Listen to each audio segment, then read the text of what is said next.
5.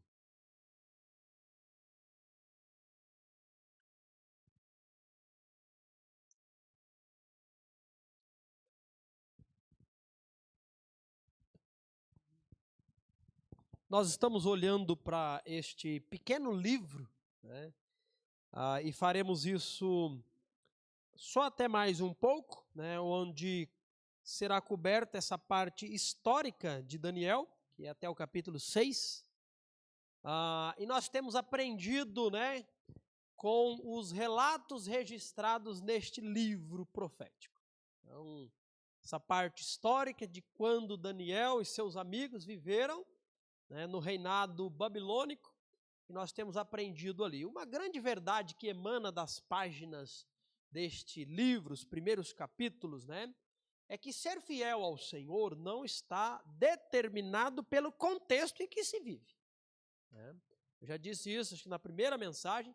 O contexto influencia tanto para um lado quanto para o outro, mas não determina.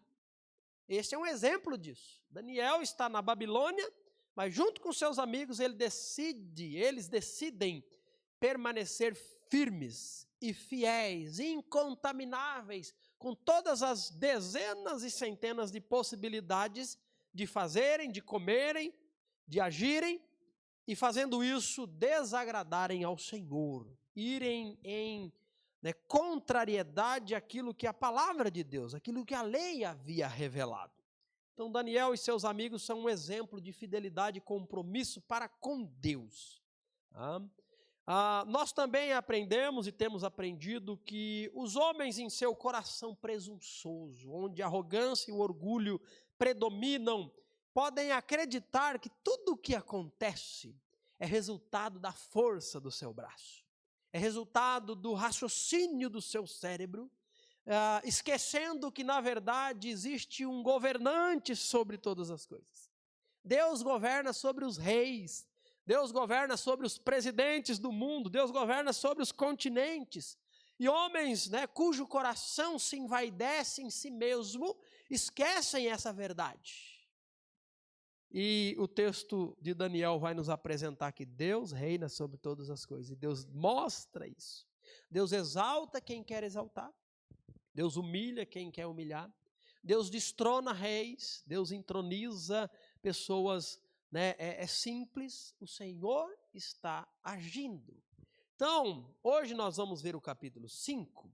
E da mesma forma nós olharemos para a história descrita, observando o que nós podemos aprender com a reação, com a atitude, com, né, a vida dos personagens, certamente não de todos necessariamente, né, mas não perderemos de vista o eixo principal, que é o Senhor domina sobre as nações.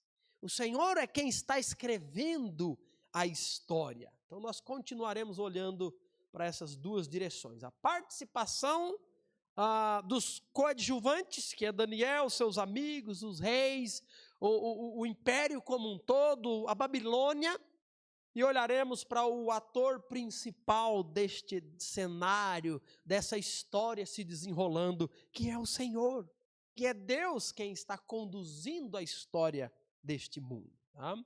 Então, nós vamos perceber, já eu farei a leitura, mas apenas ainda como introdução. Rapidamente, aqui no início do capítulo 5, nós vamos perceber que não é mais Nabucodonosor o rei babilônico. Já é outro no seu lugar. E, na verdade, outros reis já passaram sobre o trono de Nabucodonosor, que morreu, que faleceu no ano 562 a.C. Então, quando Nabucodonosor falece, ele foi sucedido por seu filho chamado Evil-Merodach. E este homem reinou por 2 anos sobre a Babilônia. Então, este homem, ele foi assassinado pelo seu cunhado, que usurpou o trono, né? O cunhado chamava Neriglissar, alguma coisa assim, e ele reinou por 4 anos. Foi sucedido, né, posteriormente por um homem chamado Labza-Marduk, e ele era um governante extremamente fraco e influenciável, e o seu reinado durou 2 meses. E aí, Nabonido assume o seu lugar e ele reina por 17 anos. E os historiadores dizem que este homem, ele casou com uma das filhas de Nabucodonosor. E eles tiveram um filho, chamado Belsazar. E o capítulo 5 vai começar com Belsazar sendo o rei da Babilônia. Então, esse tempo se passou, não é um tempo muito longo, né? Se nós observarmos aqui 17 anos de um, 2 meses do outro, 2 anos de um e 4 anos do outro, nós não estamos falando de um período muito longo. Por isso que a filha de Nabucodonosor casa com este rei e tem um filho, e quando falece esse rei, Belsazar, neto de Nabucodonosor, ele é o rei da Babilônia. E aí nós vamos ler agora o capítulo 5, porque diz respeito a Belsazar. Nos diz assim o texto. Muitos anos depois, o rei Belsazar deu um grande banquete para 1000 de seus nobres e bebeu vinho com eles. Enquanto Belsazar tomava vinho, ordenou que trouxessem as taças de ouro e prata que seu antecessor Nabucodonosor havia tirado do templo em Jerusalém. Queria beber essas taças, ou queria beber nessas taças com seus nobres, suas esposas e suas concubinas. Então trouxeram as taças de ouro do templo à casa de Deus em Jerusalém. E o rei e seus nobres, suas esposas e concubinas beberam nelas. Enquanto tomavam vinho, louvavam seus ídolos feitos de ouro, prata, bronze e ferro, madeira e pedra. De repente, viram dedos de mão humana escreverem no reboco da parede do Palácio Real, perto do candelabro. O próprio rei viu a mão enquanto ela escrevia, e seu rosto ficou pálido de medo. Seus joelhos batiam um contra o outro e suas pernas vacilavam. Aos gritos, o rei mandou chamar os encantadores, os astrólogos, os adivinhos.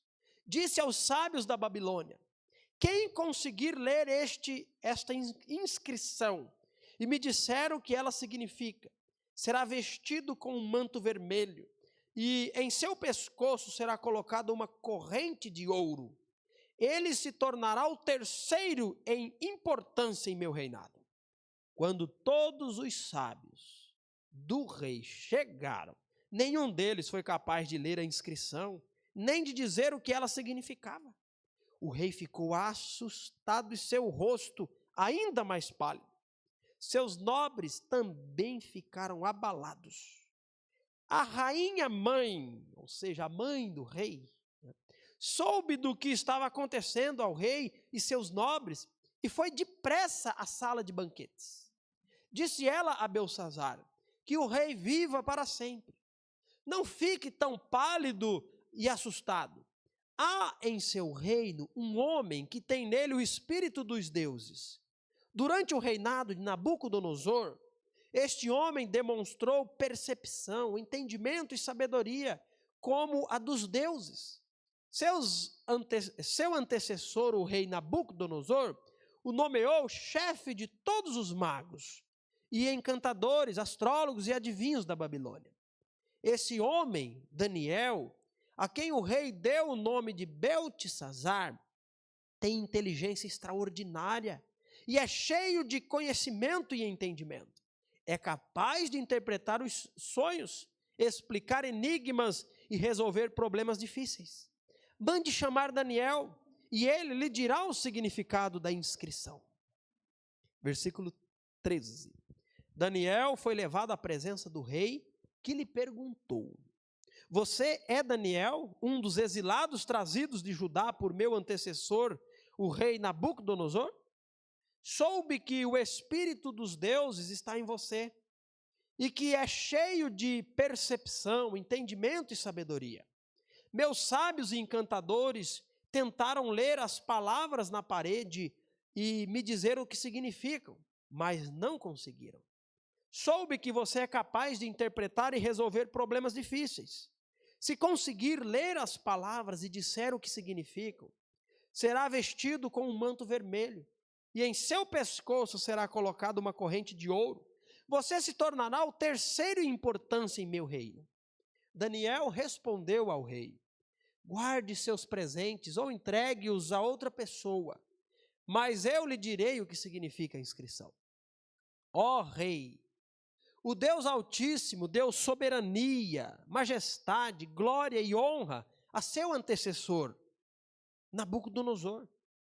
Ele o engrandeceu de tal modo que povos de todas as raças, nações e línguas estremeciam de medo diante dele. Matava quem ele queria matar e poupava quem ele queria poupar. Honrava quem ele queria honrar e humilhava quem ele queria humilhar. Quando, porém, seu coração, sua mente se encheram de arrogância, ele foi tirado de seu trono e despojado de sua glória. Foi expulso do convívio humano, sua mente se tornou como de um animal, e ele viveu entre os jumentos selvagens. Passou a comer capim como os bois, e foi molhado pelo orvalho do céu, até entender que o Deus Altíssimo domina sobre os reinos do mundo e nomeia quem ele quer para governar sobre eles. Ó Beltsazar, o Senhor é sucessor dele e sabia de tudo isso, mas mesmo assim não se humilhou.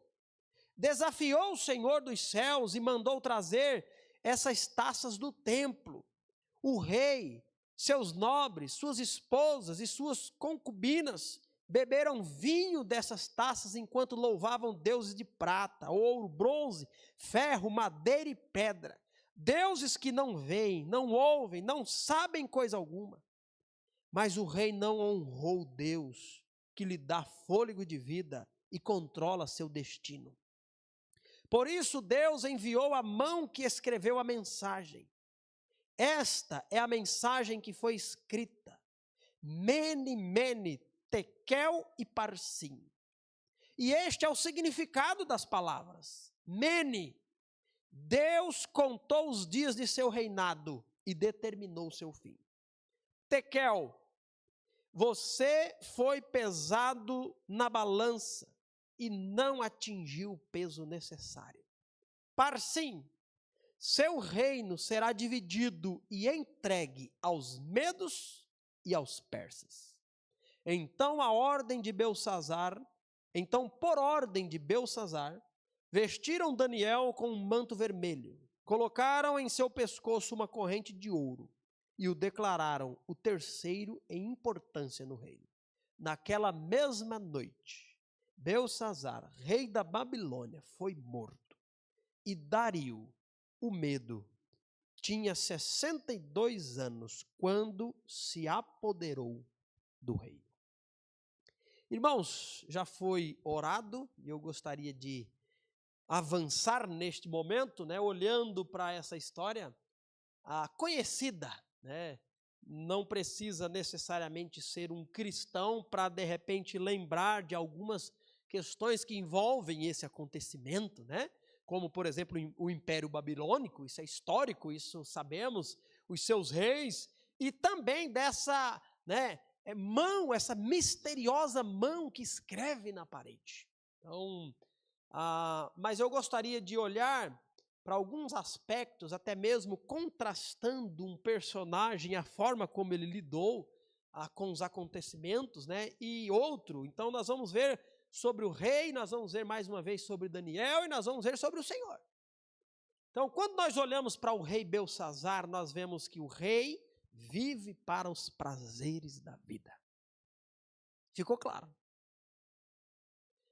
O que é dito sobre o rei Beltsazar não é sobre as suas conquistas, não é sobre as construções que fizera, assim como Nabucodonosor.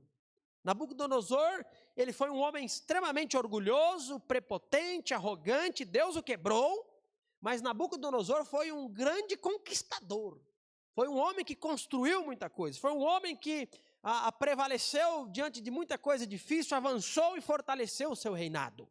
Era tanto que ele Achou que seria a estátua completamente de ouro, não apenas a cabeça de ouro que seria destruída, mas ele mesmo perpetuaria o seu reino. Ele decretou que curvassem-se diante da imagem que ele havia criado, né? Ele toma a posição de Deus, Deus quebra esse homem.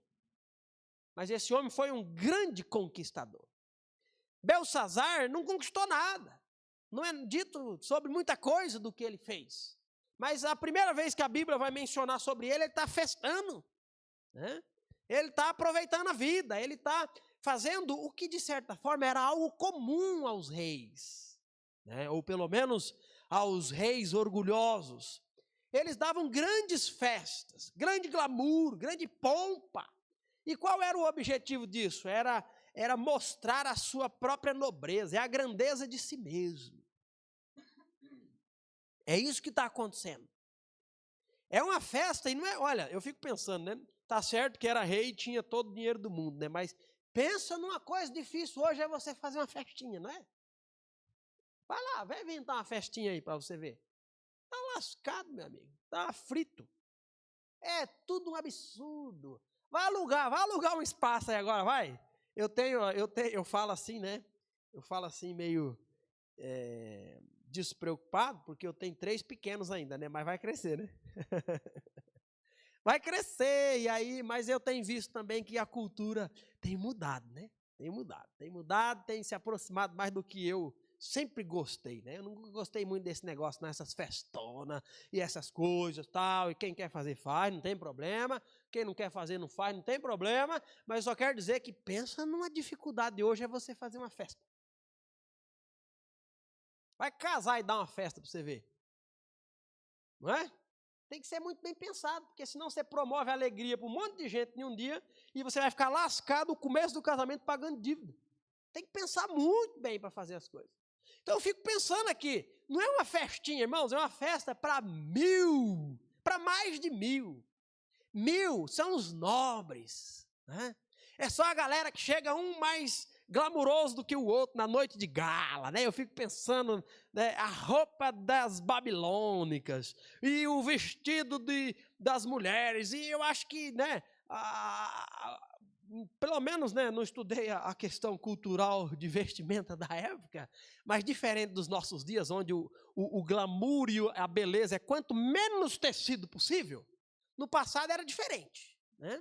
No passado é quanto mais pomposo, quanto mais, né, mais caldoso o vestido, é aquela coisa. Eu fico imaginando esses 1000 pessoas aqui. E esse rei, né, evidenciando a sua glória, a sua majestade, a sua própria alteza, né? E aqui nessas festas está presente um bocado de gente. E eu já disse, né, reforço, eu não sou contra a festa, não. Eu gosto de festa. Eu não gosto de bancar a festa, né? Não tem nada de errado participar de festa, não tem nada de errado ter bebida e comida na festa, né? Na verdade, só é festa porque tem o que comer e o que beber. Senão não é festa, não é verdade? E pensa num povo que gosta de festar, é os cristãos, não é verdade? Esse é um ponto que até eu olho com certa preocupação, nós estamos festando pouco. Está festando pouco, está fazendo pouco junto à panela, está fazendo pouca comunhão envolvendo, né, esse tempo gostoso. Então, assim, esse tipo de festa que a gente faz é simples, é barato, é bom de fazer e precisa ser feito. Então, eu não sou contra a festa. Agora, o que eu quero destacar do texto, a partir do texto, é que o que é errado é quando as festas são realizadas e o objetivo é a evidência da personalidade humana. Não tem nada de errado o povo de Deus se reunir e festar, glorificando ao Senhor, agradecendo ao Senhor. O povo de Israel fazia muito isso. E, na verdade, esse tipo de festa que o rei está dando aqui, lá em Gálatas, Filipe, capítulo 5, versículos 19 ao 21, vai falar que é exatamente uma marca de quem não conhece, de quem não serve, de quem não teme a Deus. Olha só. Quando seguem os desejos da natureza humana, o que é natural a cada um de nós, seguirmos os desejos natural a cada um de nós, Os resultados são extremamente claros, não dá para ter dúvida. E quais são os resultados da inclinação da natureza humana? Imoralidade sexual, impureza, sensualidade, idolatria, feitiçaria, hostilidade, discórdias, ciúmes, acessos de raivas, ambições egoístas, dissensões, divisões, inveja, bebedeiras, festanças desregradas e outros pecados semelhantes. Repito o que disse antes, Paulo diz agora. Quem pratica essas coisas não herdará o reino de Deus. Sabe o que o rei está fazendo aqui? Fazendo aquilo que o seu coração ama fazer. E ao fazer tudo isso, o que acontece? Não é só uma festa, irmãos. O rei está desconsiderando o perigo. Muito provavelmente, esse rei tinha conhecimento que do lado de fora da fortaleza babilônica, um exército dos medos e dos persas estavam lá presentes. Babilônia era uma cidade fortificada, protegida por um conjunto complexo de muros, e muros altos, intransponíveis, impenetrável. E essa cidade, ela era fortificada não apenas porque era uma fortaleza em si, mas projetada para ser uma provedora dentro de si mesmo. O rio Eufrates cortava a cidade. A muralha era construída de forma ao rio passar por dentro da cidade. Então não faltava água na cidade. A água da Babilônia, né, a água do rio Eufrates dentro da cidade, não era só para o consumo. Era para a própria irrigação e a produção de alimentos dentro da cidade. Então, acreditava-se que Babilônia poderia ser sitiada e por anos manter a vida dentro da cidade sem precisar sair para fora. E nas suas muralhas, né, era muito próximo às torres de vigia, de observação do horizonte à sua volta. Então, provavelmente, a presença do exército medo e persa fosse sabido pelo rei. Mas o que está acontecendo aqui? Ele está desconsiderando o perigo. Ele está festando. Ele está dando um banquete. E o que nós vemos aqui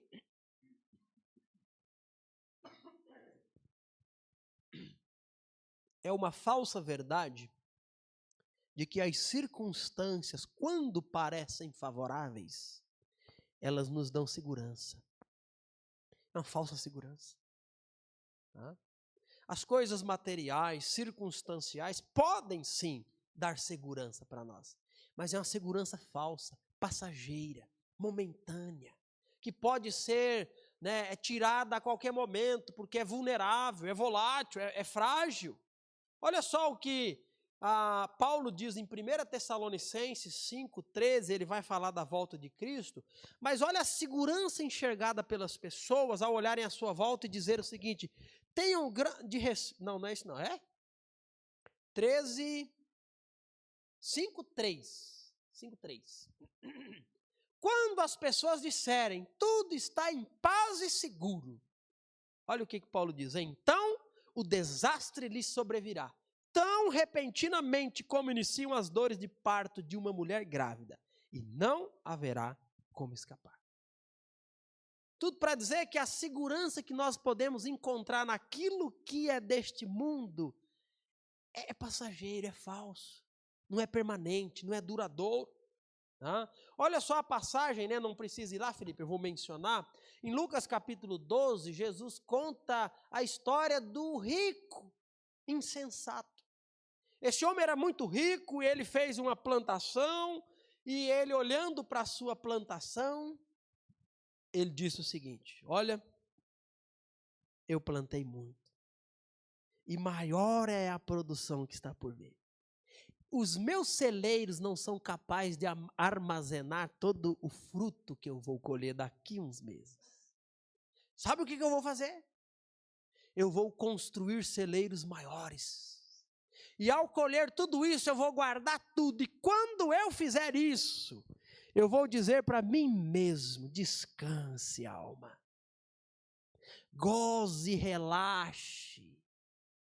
Porque nós temos bem por muitos anos. E aí Jesus, ao contar essa parábola, diz que uma voz lhe disse: louco, hoje mesmo pedirão a tua alma. E o que tens preparado, para quem será? Então, irmãos, a segurança que nós podemos ter nas coisas desse mundo é volátil, é algo passageiro. E naquela mesma noite o texto diz que o exército medo e persa entrou pela cidade. Sabe como que eles fizeram isso? Eles desviaram o curso do rio, que ao diminuir o fluxo da água, baixou as margens. Deu para ver a brecha debaixo das muralhas, eles entraram. E naquela noite, Belsazzar foi morto e Dario assumiu o trono da Babilônia. A Babilônia caiu quando parecia segura. A pergunta que nós temos que fazer diante disso é essa: em quem você tem depositado a sua confiança? No quê? Eu penso que de uma forma muito pulsante no nosso coração, a nossa confiança, ela não está mais nas coisas do que em nós mesmos. Parece que a nossa tendência, e principalmente quando nós somos mais jovens, quando não se tem problema de saúde, quando as oportunidades aparecem assim de A a Z, parece que eu não sei o que acontece, na idade da oportunidade. Dá errado aqui, outra porta se abre ali, e assim vai, e de repente, agora até mesmo para emprego, chega uma certa idade, mesmo com a experiência, o que acontece? As portas se fecham. Então, assim, eu penso que é muito natural a nós a tendência de que a nossa confiança seja em nós mesmos, seja na força do nosso braço, seja no raciocínio, da nossa mente. Essa parece ser a base de muitas vezes a nossa confiança estar ali. Não, eu faço. Não, deixa comigo. Não, eu dou conta. Pode ficar tranquilo. Está tudo bem, calma. E quando você é bom em alguma coisa, aí a tendência é maior ainda de sua confiança está nisso. Belsazzar considera ou desconsidera o perigo iminente. Sua confiança está nas coisas. Está no seu braço forte e poderoso, no seu exército, mas caiu. Belsazzar também, ele desconsidera o decreto de seu avô Nabucodonosor. Qual que havia sido o decreto de Nabucodonosor? Que todos que desrespeitassem o Deus de Daniel seria despedaçado. A sua casa seria despedaçada, seria um montão de escombros. E este homem, ele desrespeita o Deus de Daniel. Ele está ali já chapado, ele já está alegre e ele quer se amostrar, e ele não tem mais do que se amostrar. Ele diz: busque as taças de ouro. Eu quero tomar vinho nas taças de ouro do templo de Jerusalém. Foi trazido para cá há muitos anos e eu quero mostrar para vocês. E aí ele traz e ele se exibe com aquilo, e essa provocação, não a Daniel, mas ao Deus de Daniel, custou para esse homem o reinado. Então nós olhamos para essa história e nós podemos observar que Belsazzar, ele é alguém voltado para os prazeres dessa vida. Só que a mesma história, os mesmos acontecimentos, envolve um outro personagem que é Daniel, e Daniel não se importa com os prazeres dessa vida. Você viu aqui no texto? O rei chama Os magos, os encantadores, os astrólogos, ninguém adivinha o que está ali na parede, ninguém adivinha a escrita na parede. Mas Daniel é lembrado pela mãe do rei, ou seja, você percebeu que o rei nem sabe quem é Daniel. Já começa aqui o fato de Daniel não estar voltado para as coisas prazerosas dessa vida. Nabucodonosor já havia colocado Daniel sobre o chefe dos magos. Como que esse homem é rei, chama todos os magos e não sabe quem é Daniel? Porque Daniel foi esquecido. Porque Daniel foi deixado para trás em algum momento aqui. Daniel não é conhecido pelo rei. Só que Daniel não está atrás disso. Daniel não está preocupado com isso. E quando o rei o chama e confirma, você é você mesmo? Você é Daniel que falaram aqui, que adivinha, que vai responder, que o Espírito dos deuses está sobre você? Eu quero te dizer o seguinte, antes de pedir a interpretação, claro que Daniel deveria saber, né, o problema que o levou ao rei, mas o rei diz, eu quero te dizer que eu vou te vestir com um vestidão vermelho. Já pensou?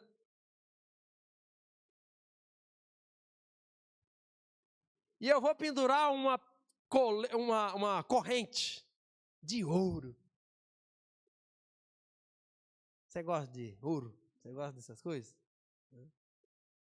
Já pensou? Hoje se faz as joias de forma mais delicada e discreta, né? Eu acho que era tipo uma corrente de cachorro naquela época, né? Um negócio pesado. É muito ouro. O avô fez uma estátua de ouro. Não tem falta de ouro no império. E aí o rei diz para ele, eu vou te elevar, camarada, a ser o terceiro em autoridade e poder nesse reinado. Você vai estar só abaixo de mim e de mais um outro. Mas na nossa ausência, você é quem manda. Sabe o que Daniel faz, irmãos? Ó rei, guarde o teu presente para outra pessoa. Eu vou te contar o sonho. Eu vou te dizer o sonho. Mas eu não estou atrás de reconhecimento. Eu não estou atrás de pompa. Eu não estou atrás de glamour. Eu não estou interessado nos seus presentes. E aí talvez a gente pode pensar por que Daniel recusa. Então, algumas possibilidades. Primeiro, porque Daniel sabia que tudo aquilo ia durar só até mais tarde, né? Uma possibilidade. Ele já sabia. Hoje vão entrar na cidade. Hoje vão destruir. Não quero. Segunda possibilidade. Daniel aqui, ele tem aproximadamente 80 anos. Não tem mais desejo algum dessas coisas. Eu não creio em nenhuma dessas possibilidades. Embora seja uma possibilidade plausível de considerar. Mas conforme nós temos estudado, eu penso que nenhuma dessas possibilidades é real, porque Daniel, a base da sua, do deixar claro que eu não tenho interesse nesses presentes e nessa posição, é porque Daniel tinha consciência de que a história não se trata dele ou das suas realizações, mas de Deus. E se tem um que precisa ser evidenciado de tudo isso, não sou eu. Não é a personalidade humana, mas é o Senhor da história. Guarde os seus presentes. Então, isso é muito contrário ao que o mundo pensa. É muito contrário, não é natural. A gente pode falar, não, é Deus mesmo, mas se deixar um espaço para mim atuar, deixa comigo. Eu toco para você fazer o gol, mas depois que eu der 2 carretilhas e um chapéu, aí eu te deixo fazer o gol. Essa semana eu estava vendo um vídeo, para variar, um vídeo de café, né? E aí o mestre torrador, falando sobre torra de café, não, primeiro você tem que entender sobre torra de café. Depois que você entender sobre isso, você se apresente como autoridade. Então as pessoas vão te ouvir. Eu entendo o raciocínio lógico da venda, né? Vamos pensar assim, ou do me deem ouvidos, mas assim, é subjetivo o que está por trás. eu preciso ser autoridade. Eu preciso demonstrar que eu tenho algo a oferecer. Eu preciso que você saiba que eu sou bom.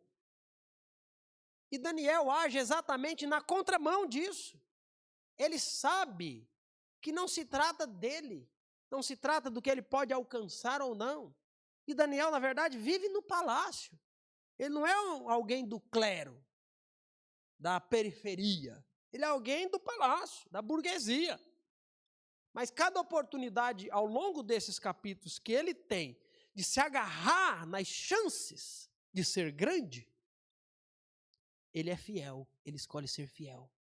Porque ele anuncia a revelação sabendo que aquilo poderia lhe custar a vida. Um cara cheio de si ouvir que ele vai morrer, o que você acha que é mais provável ele fazer? Ah, bestado, vem aqui, vem cá. Ó, mata. Não é o natural? Mas Daniel, diante das oportunidades de ser grande, ele escolhe ser fiel. E nem sempre ser fiel significa que você vai ser pequeno. Mas Deus exalta quem Ele quer. Mas quando buscamos, nós caímos. Tá? Eu gostaria de destacar, uma parte não tão pequenininha assim, do livro que eu tenho lido, tá? Onde o autor ele vai fazer menção a este problema, que não é um problema de Belsazar, não era um problema de Nabucodonosor, mas ele é um problema nosso, é um problema meu, é um problema seu. E ele vai dizer o seguinte, ó: é verdade que essa busca por prazeres não é novidade de nossa geração. A expressão latina carpe diem significa aproveite o dia ou curta o momento, virou emblema da escola epicurista na Grécia Antiga, o qual defendia uma filosofia helenista de vida. No entanto, diferente do pensamento antigo, aproveitar a vida nos nossos dias, vamos pensar assim, virou sinônimo de vida inconsequente, sem limites ou restrição, focada no aqui e agora. Um existencialismo naturalista da cultura brasileira é evidenciado na frase da celebrada música de Gonzaguinha, que diz: viver e não ter a vergonha de ser feliz. Onde somos encorajados a não enxergar barreiras sociais para a nossa felicidade. Devemos buscá-la a custo de qualquer outra coisa. Observe como o consumismo tem marcado nossa sociedade. E como não conseguimos ficar bem enquanto não temos as novidades do mercado. Quem tem poder aquisitivo vai atrás do último lançamento irrefreadamente. E quem não tem condições financeiras tende a murmurar contra algo ou alguém. Família, pobreza, governo, impostos. Para aguçar ainda mais nosso apetite por coisas que nos deixam felizes e seguros, o marketing tem sido uma poderosa ferramenta que apela a todos os nossos sentidos a fim de nos fisgar. E por que frequentemente consegue? Porque vivemos como materialistas, sem perspectiva do transcendente, que adoram ter riquezas e prazeres e poder. Amamos não só as coisas, mas também o poder de escolher o que quisermos. Começa a ficar mais profundo, né? Não é só o ter as coisas, é poder ter as coisas. Somos a geração dos supermercados, dos shopping centers. Quanto mais opções, melhor. E tudo isso num espírito bem imediatista, fast food, crédito imediato. Você pode ter tudo agora, e o agora que conta. E não pensamos que o materialismo consumista seja um problema do capitalismo ou um problema dos outros, não seu.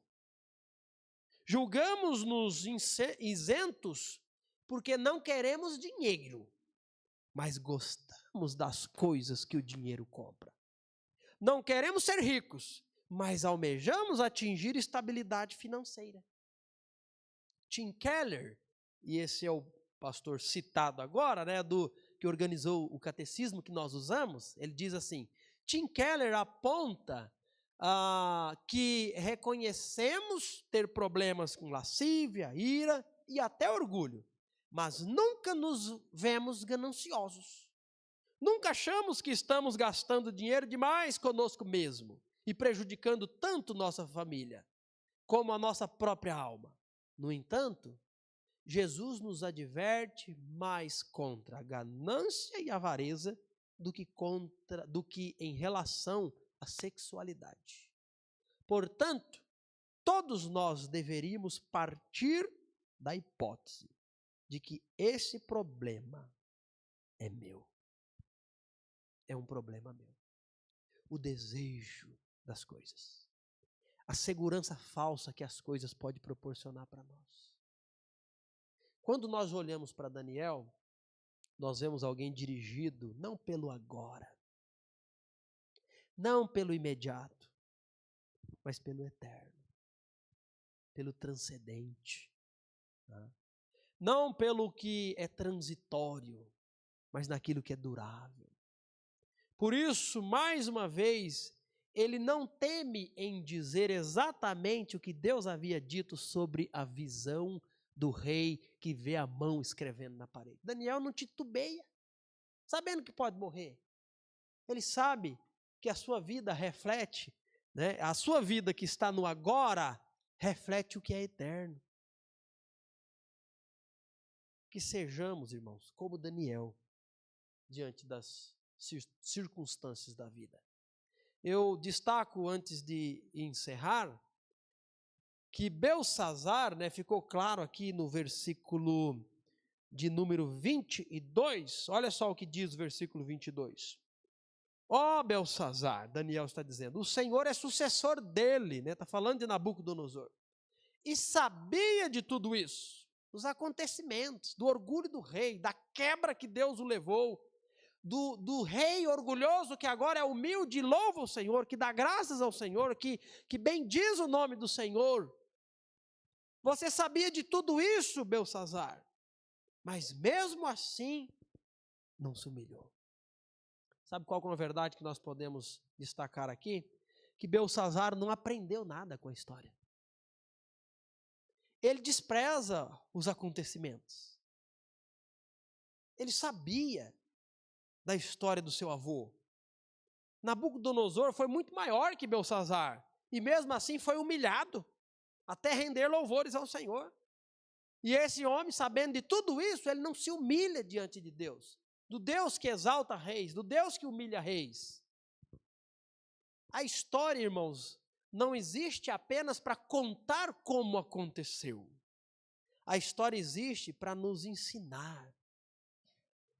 O registro de erros e acertos das pessoas que viveram já a história, envolvendo cada um deles, serve para nos ensinar quanto ao que nós estamos fazendo. Só que nós podemos atravessar a nossa vida, viver a parte que nos foi confiada na história, sem considerar os erros e acertos do passado, e deixar de aprender. Nós podemos concluir observando o seguinte: Beltsazar, ele tinha um reino poderoso. Beltsazar tinha muralhas imensas. Beltsazar tinha riquezas, soldados, festas, status. Beltsazar tinha segurança aparente. Mas ele não tinha temor do Senhor. Nós olhamos para essa história e nós olhamos para Daniel. E Daniel nos lembra que muralhas podem cair, que reinos podem acabar, que recursos podem falhar. Daniel nos lembra que a saúde pode ir embora, a vida pode mudar rapidamente, mas Deus permanece no seu trono. Quando nós olhamos para tudo isso, irmãos, a pergunta correta, ou os nossos olhos não devem estar voltados para quão forte era a Babilônia. Mas a pergunta correta a fazer é: em quem está a nossa confiança? Em que temos confiado? O que temos buscado? Que o Senhor nos abençoe, que o Senhor nos ajude, que o Senhor nos fortaleça. Nós vamos cantar mais um hino, Giovana. Eu penso que pode ser